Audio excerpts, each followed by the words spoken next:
ऐकलत का? मधुराज रेसिपीला सबस्क्राइब करताना घंटी पण वाजवा, म्हणजे जेव्हा माझ्या रेसिपीज ऑनलाइन येतील तेव्हा तुमच्या फोनची ही घंटी वाजेल. टिंग टिंग. नमस्कार, मी मधुराज रेसिपी मराठीमध्ये तुम्हा सर्वांचं खूप खूप खूप मनापासून स्वागत. आज आपण पान चंपाकली कशी बनवायची ते बघतोय. पान म्हणजे त्याला पानाचा आकार येतो, शेप येतो, म्हणून पान चंपाकली. गेल्या वर्षी आपण आपली सेम साधी ज्याला असं थोडंसं फुलाचा किंवा सोनचाफ्याचा शेप येतो अशी चंपाकली कशी बनवायची ते बघितलं. आज थोडंसं व्हेरिएशन करतोय, कलरफुल करतोय.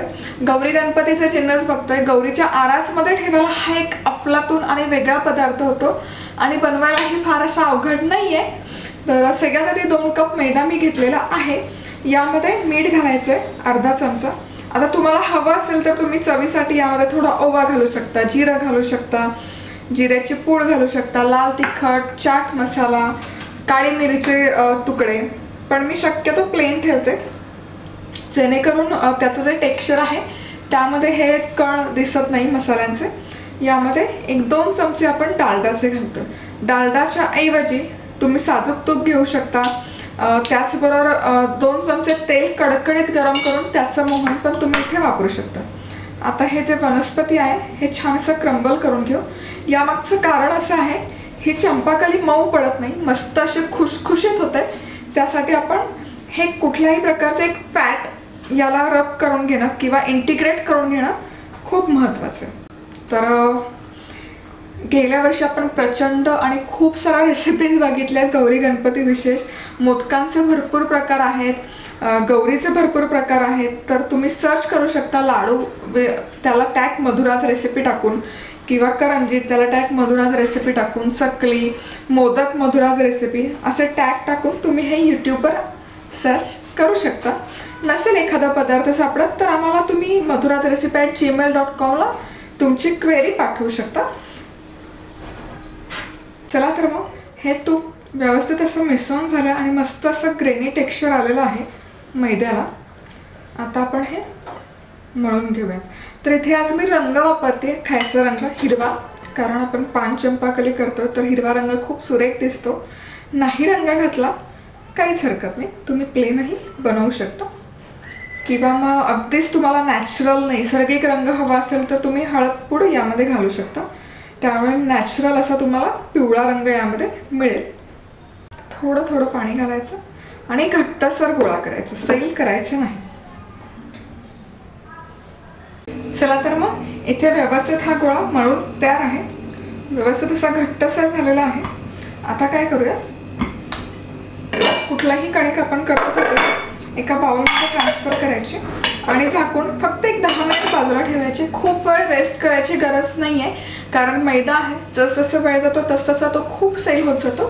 त्यामुळे एक 10 ते 15 मिनिट मॅक्स आपण हे बाजूला ठेवूयात.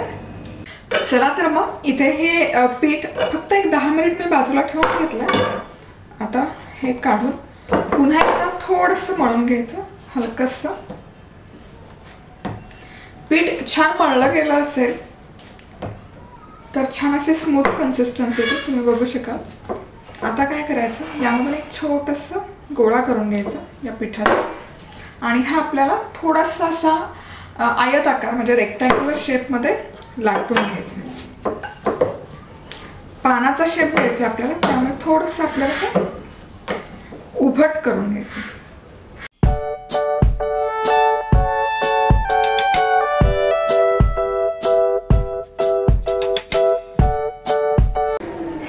थोडंसं लंबुळक किंवा अवल शेप मध्ये झालं की आपण याला आयत आकारमध्ये कट करून घेणार.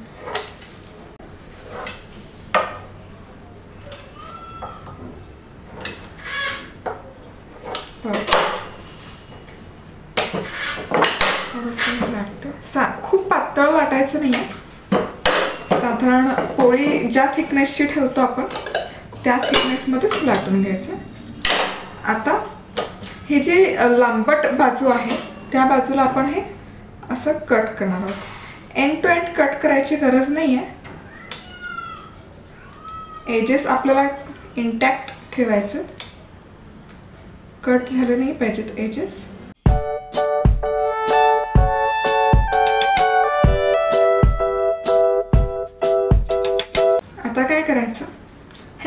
करायचं, याची घडी घालायची आपल्याला. बेसिकली हलक्या हाताने उचलायचं आणि एक फोल्ड मारायचा, सील करायचं, परत हलक्या हाताने उचलायचं आणि परत हे असं दाबून घ्यायचं.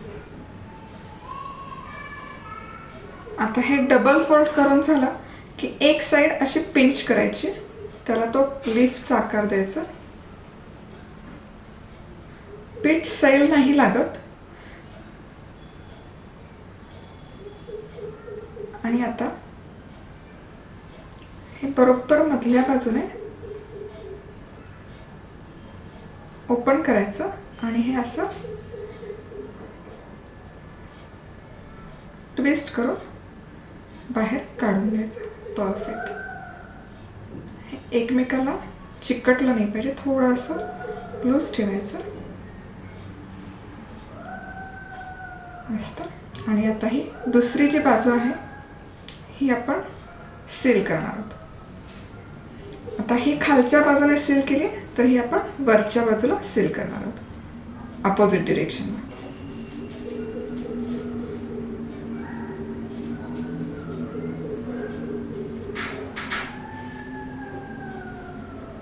हे लूज करून घ्यायचं, स्टिक करायचं.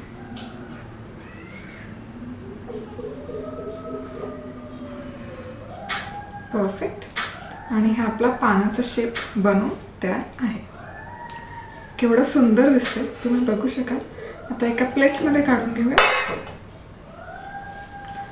आणि हे झाकून बाजूला ठेवायचं. झाकण ठेवायचं, अदरवाईज ते तळायच्या आधीच ड्राय होतं, कारण आपण हे पीठ खूप घट्टसर मळून घेतलंय, भिजवून घेतलंय.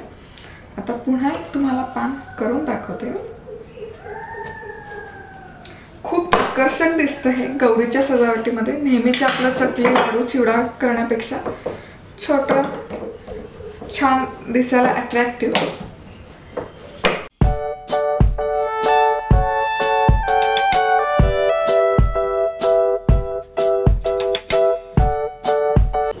बघू शकाल पीठ मस्त असं मळलं गेलं की ते चिकटत नाही आणि लाटलं पण सरसरीत जातं. आता पुन्हा रेक्टँगल शेपमध्ये आपल्याला हे कट करून घ्यायचं.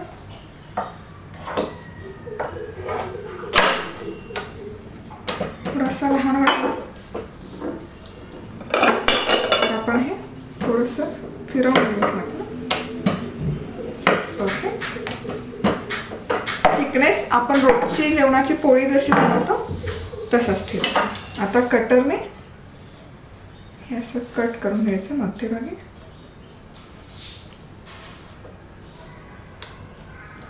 कडा कट नाही झाला पाहिजे. जर चुकून झाली तर ती अशी दाबून सील करून घ्यायची.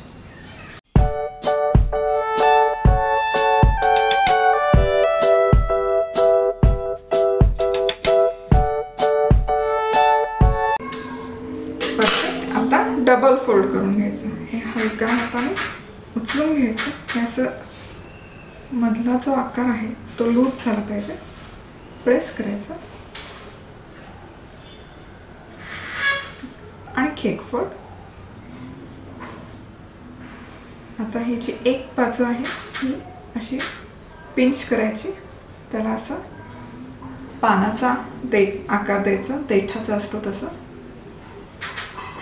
आणि हे मधल्या बाजूने बाहेर काढून घ्यायचं उलट करून.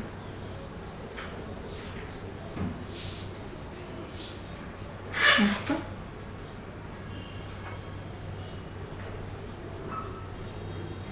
पीठ तुमचं मस्त असं मळलं गेलं की तुम्ही बघू शकाल हे मॅनेज करायला अजिबात अवघड जात नाही आहे.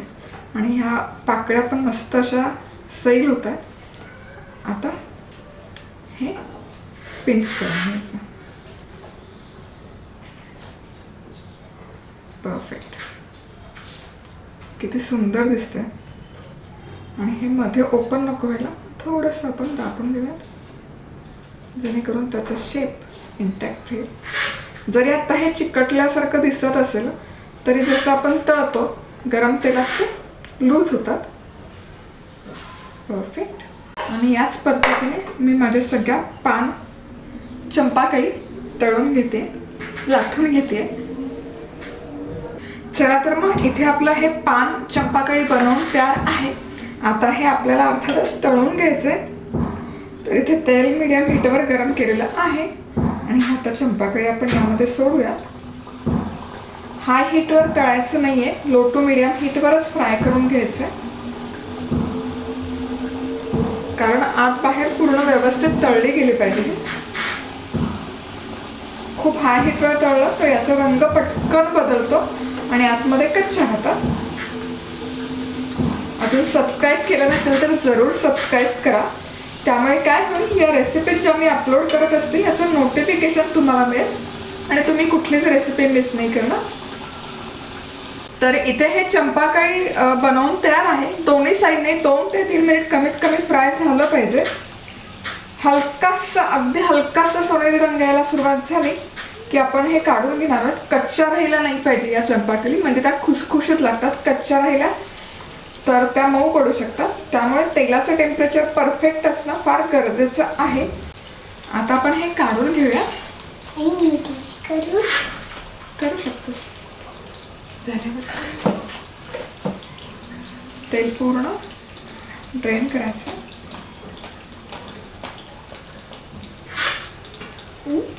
किती सुंदर दिसते, तुम्ही बघू शकाल. गरम आहे म्हणते. 2च मिनिट थोडंसं गार झालं ना की मी तुला देते. खूप सुरेख रंग आलाय, टेक्स्चर हे जबरदस्त आलंय. आता हे एकतर तुम्ही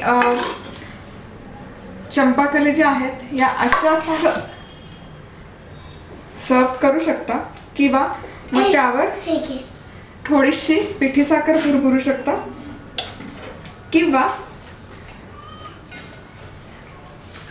पाक करायचा. बस बस तेवढंच, बस साखरेचा पाक करायचा हे नंतर करू.